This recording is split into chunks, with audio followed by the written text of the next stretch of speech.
Anina's Nin once said, "Each friend represents a world in us, a world possibly not born until they arrive, and it is only by this meeting that a new world is born."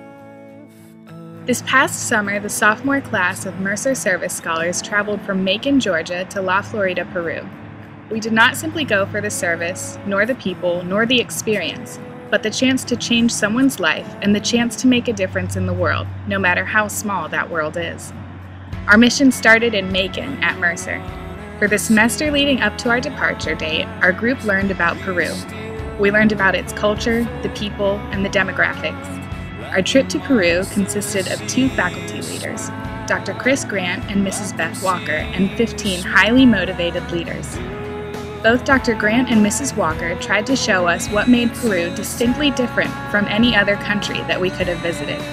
None of this, however, could have helped us understand what we were going to experience, what we were going to learn, and how deeply we were going to love. From mid-July to early August, our group worked on building 4 houses. We helped Carlos, Marcos, Sofia, and Antonio.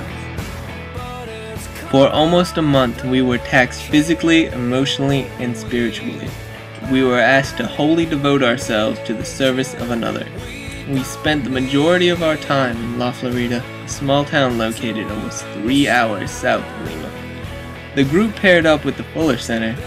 The Fuller Center for Housing is a faith-driven international organization that promotes collaborative and innovative partnerships with individuals and organizations in an unrelenting quest to provide adequate shelter for all people in need worldwide.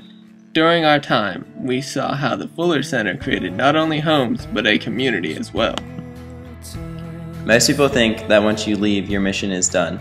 The Mercer Service Scholar Group, however, had the unique opportunity to create projects that incorporated their own majors to create sustainable change for the people we had grown to know as a family.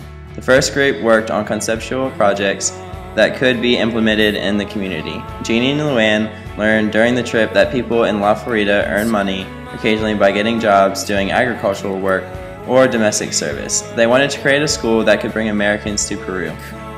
For half a day, the people would learn Spanish in San Vicente, a small city located 20 minutes away from La Florida, and then travel to La Florida and spend time working alongside the La Floridians to construct and build homes. The small business plan would create some jobs teaching Spanish, as well as more consistent amounts of work for those who are employed by the Fuller Center to build homes. The second conceptual project was created by Philip York, who saw a great need for all Peruvians and tourists to know where La Florida was and what it had to offer.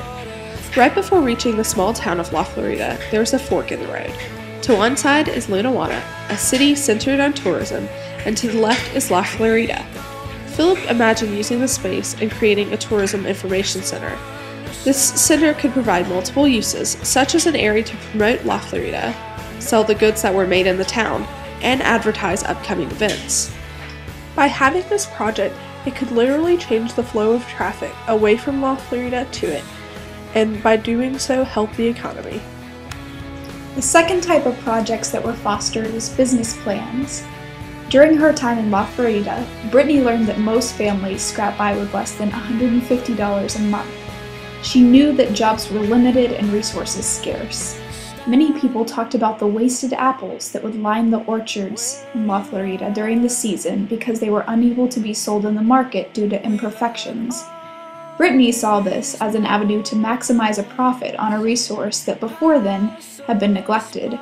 She drew up plans on the apples that could be used to produce items such as preserves, apple cider, and apple butter. A once unused product could be turned into something that could not only be sold by La Floridians, but used by them as well.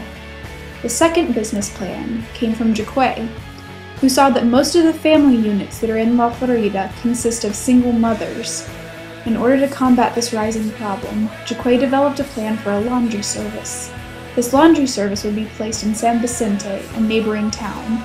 The women from La Florida could be paid for something that they already do now without pay. Following the same idea, Emily Stevens designed a business plan that almost every family in La Florida could participate in. Emily's plan was to have families grow flowers in their backyards and sell them in the local market. by having a product that each family could produce at their own pace. Each family was their own boss and could produce as much or as little as they needed.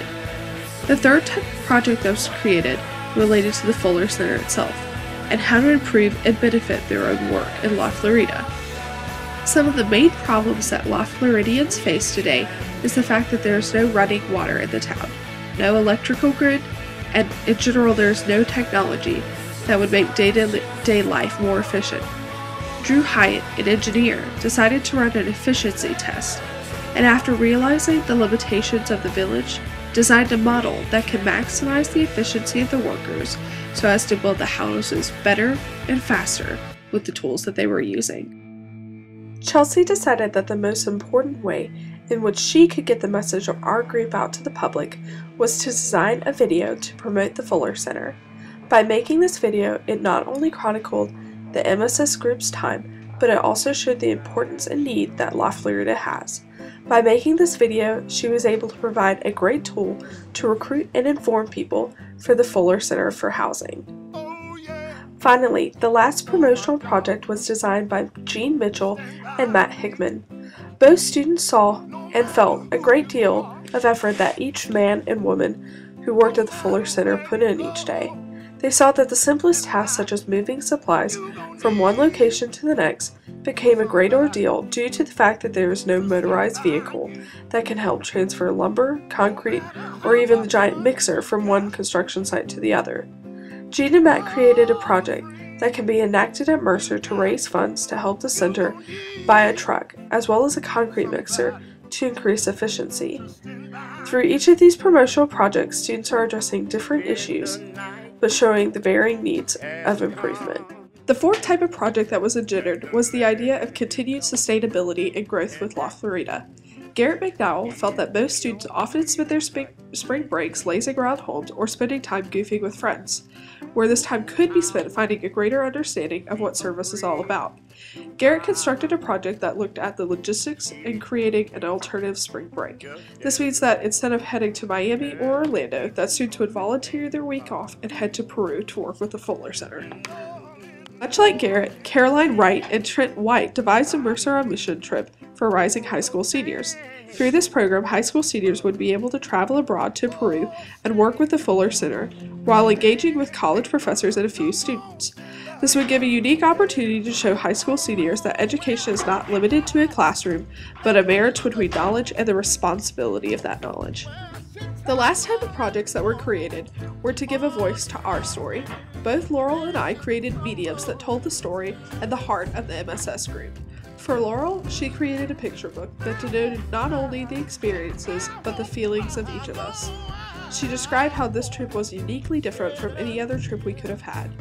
She showed how the trip changed each and every one of us through photos. She presented her photos as visual representation of what our minds couldn't convey, but our hearts so desperately wanted to tell. Lastly, I, Kathleen, created this video. The video that described how a trip evolved into a movement within each of us. Each of us did not leave La Florida in Peru. We took it with us. We took them with us. We showed that service and academics are not exclusive, but combined are able to expand possibilities and realities.